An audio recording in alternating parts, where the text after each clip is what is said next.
드리블은 축구에서 가장 매혹적인 행위입니다. 한 선수가 기술, 속도, 그리고 예측 능력을 결합하여 상대 수비수를 무력화시킬 때 경기장은 환호와 경탄으로 가득 찹니다. 하지만 단순히 화려함만을 추구하는 드리블은 예술일 뿐 효과적인 플레이라고는 할 수 없습니다. 궁극적으로 수비 라인을 파괴하고 득점 기회를 창출하는 드리블만이 현대 축구에서 진정한 가치를 가집니다. 오늘은 현대 축구의 두 거장, 손흥민과 리오넬 메시의 독특한 드리블 접근 방식이 어떻게 수비진을 매료시키고 파괴하는지, 단순히 누가 더 뛰어난지를 넘어선 깊은 통찰을 통해 살펴보려 합니다. 새로운 시각으로 이 경이로운 플레이를 바라볼 준비를 하세요. 손흥민과 메시의 드리블은 겉보기에 너무나 달라 마치 축구라는 거대한 캔버스 위에서 완전히 다른 유파의 대가들이 펼치는 창조 행위와 같습니다. 이들의 스타일이 주목할 만한 첫 번째 이유는 현대 축구의 극도로 구조화되고 조직적인 수비 철학 속에서 그들이 어떻게 개인의 무력화라는 예기치 않은 충격을 지속적으로 가하는가에 있습니다. 손흥민의 드리블은 마치 벼락과 같습니다. 빠르고 직선적이며 목적지가 명확합니다. 그의 돌파는 상대 수비 라인 전체에 경계라는 경고음을 울리게 하는 충격 요법입니다. 그가 공을 잡고 돌아서는 순간부터 상대는 가장 효율적이고 파괴적인 방식으로 자신들의 공간이 침해당할 것임을 본능적으로 깨닫습니다. 손흥민의 드리블은 효율적인 속도의 상징이며 수비수가 발을 딛고 자세를 잡을 여유를 단 1초도 허락하지 않습니다. 그는 마치 최소한의 접촉으로 목적지에 도달하는 미니멀리스트 예술가와 같습니다. 그의 2019년 벌리전 푸스카스상 득점은 그의 직진성이 단순한 속도 경쟁이 아닌 수비 간격에 대한 완벽한 기하학적 이해를 바탕으로 한 전술적 결정이라는 것을 극명하게 보여줍니다. 그는 70m 이상을 질주하면서 수비수 6명을 제치는 동안 불필요한 터치나 헛다리 짚기 없이 오직 목표를 향한 가장 짧고 빠른 경로만을 선택했습니다. 그 충격은 물리적인 속도뿐만 아니라 가장 복잡한 상황을 가장 단순하게 해결하는 그의 냉철한 지능에서 비롯됩니다. 반면 메시의 드리블은 아르헨티나의 탱고를 닮았습니다. 즉, 공과 몸이 하나가 되어 끊임없이 리듬과 속도를 바꾸며 중력을 거스르는 듯한 우아함으로 수비수를 현혹합니다. 메시의 드리블이 주는 충격은 상대의 예측 시스템을 완전히 마비시키는 데 있습니다. 수비수는 그의 다음 움직임을 읽으려 하지만 그의 낮은 무게 중심과 마치 자석처럼 발에 달라붙은 공은 가능한 모든 방향으로 움직일 수 있는 무한대의 자유도를 갖습니다. 그의 드리블은 마이크로 드리블 위 정점입니다. 수비수와의 거리가 좁아질수록 그의 볼 컨트롤은 더욱 정교해져 수비수의 미세한 무게 이동까지 예측하여 넘맥과 같은 모욕적인 기술로 상대의 멘탈을 붕괴시킵니다. 스포츠 심리학적으로 손흥민의 드리블은 수비수에게 육체적 공포를 안겨준다면 메시의 드리블은 지적 좌절감을 선사합니다. 수비수는 자신이 할 수 있는 모든 것을 했음에도 가장 복잡한 문제를 해결하며 수비가 조직적으로 밀집한 상황을 개인의 천재성으로 돌파하는 유일무이한 해답을 제시합니다. 이 두 선수의 대비되는 접근 방식은 드리블이라는 행위가 단순한 기술이 아닌 현대 축구에서 개인의 위지가 조직의 질서를 붕괴시킬 수 있는 마지막 보루임을 선언하고 있습니다. 손흥민의 드리블 스타일이 특히 주목할 만한 두 번째 이유는 그의 폭발적인 직진성 이 상대 수비진의 전술적 공황을 일으키고 최소한의 터치로 최대의 효율을 뽑아내는 현대 축구의 가장 완벽한 카운터 어택 모델을 제시하기 때문입니다. 손흥민은 드리블 성공 횟수 통계에서는 메시나 다른 테크니션형 윙어들에 비해 낮게 나올 수 있지만 그의 가치는 그 횟수가 아닌 그가 드리블을 시도하는 지점과 완료하는 지점 사이의 공간적 파괴력에 있습니다. 그의 드리블은 템포를 죽이는 행위가 아니라 오히려 공격 속도를 최고치로 끌어올리는 기폭제 역할을 합니다. 상대편이 템포를 늦추고 수비 대형을 재정비하려는 순간 손흥민은 이미 시속 30km가 넘는 속도로 수비 라인을 가로지르고 있습니다. 그가 일단 공을 앞으로 밀어넣고 달리기를 시작하면 수비수들은 두 가지 치명적인 선택지 중 하나를 강요받게 됩니다. 첫째, 그를 막기 위해 앞으로 달려나오다가 그의 절묘한 각도 변화와 폭발적인 가속에 의해 완전히 무너지는 것. 둘째, 뒤로 물러나 공간을 내어주어 그에게 슈팅 각도를 허용하는 것입니다. 이러한 손흥민의 직진형 돌파는 특히 토트넘의 빠른 역습 철학에서 가장 빛을 발했으며 이는 그의 드리블이 단순히 개인기가 아닌 팀 시스템의 가장 중요한 엔진임을 시사합니다.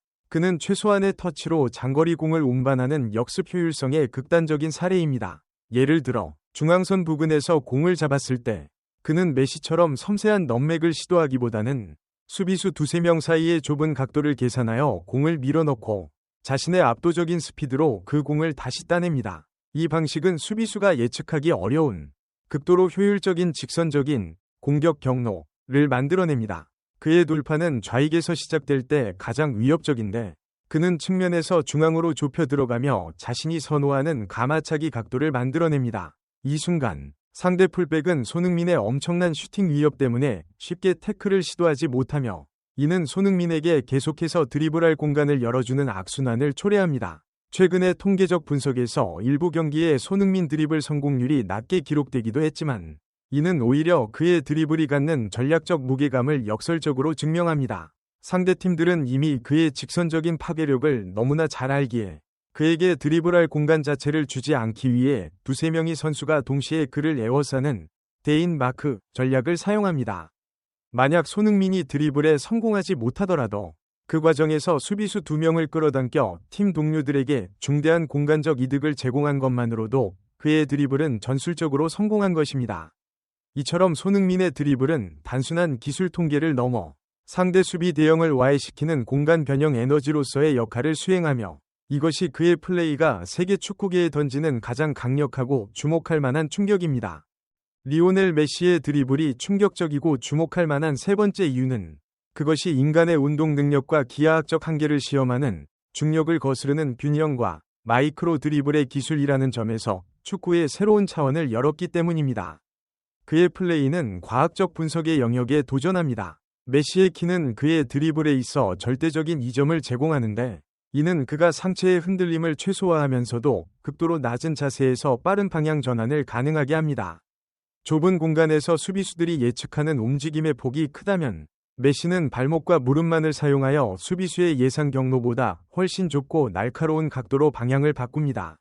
이러한 그의 빠른 속도 변화는 가속 능력과 결합하여 수비수가 발을 딛고 역동작을 취하는 0.1초의 찰나를 완벽하게 무력화시킵니다. 메시의 드리블을 분석할 때 반드시 언급해야 할 것은 그의 넘맥 드리블과 마이크로 드리블 이 기술입니다.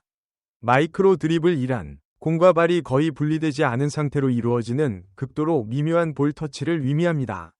그는 수비수의 발이 뻗어나오는 바로 그 순간 공을 아주 미세하게 옆으로 밀어내며 접촉을 회피합니다. 이는 인간의 반응 속도로는 대처하기 불가능한 영역입니다.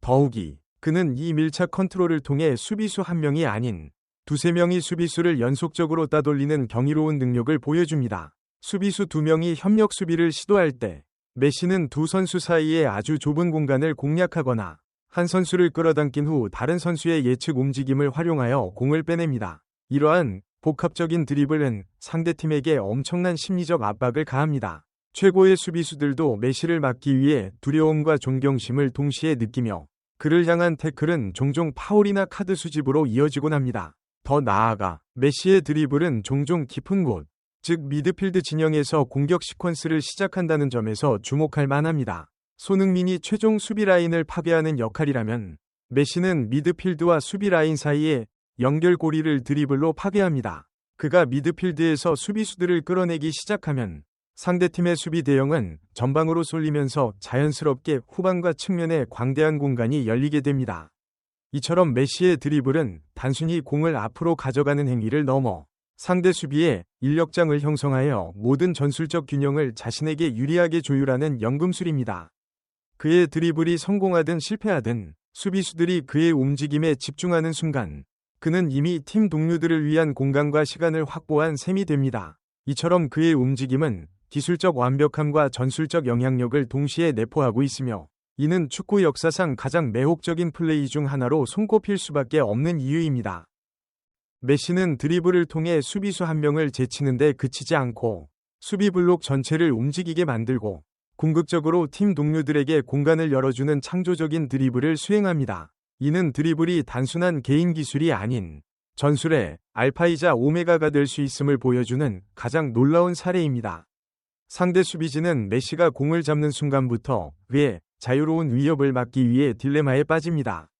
그에게 덤비자니 공간이 열리고 물러서자니 그의 슈팅이나 패스 각도를 허용하게 됩니다. 이 전술적 충격은 상대팀 감독들로 하여금 메시를 막기 위한 특별한 메시 전담 수비 계획을 수립하게 만들었으며, 이는 축구 역사상 극히 일부의 선수들에게만 허용되었던 영광입니다. 이처럼 손흥민은 속도의 효율성으로 시스템에 기여하는 반면, 메시는 공간의 창조성으로 시스템을 재정의하며 드리블이라는 행위의 전술적 영향력에 대한 새로운 기준을 제시했습니다.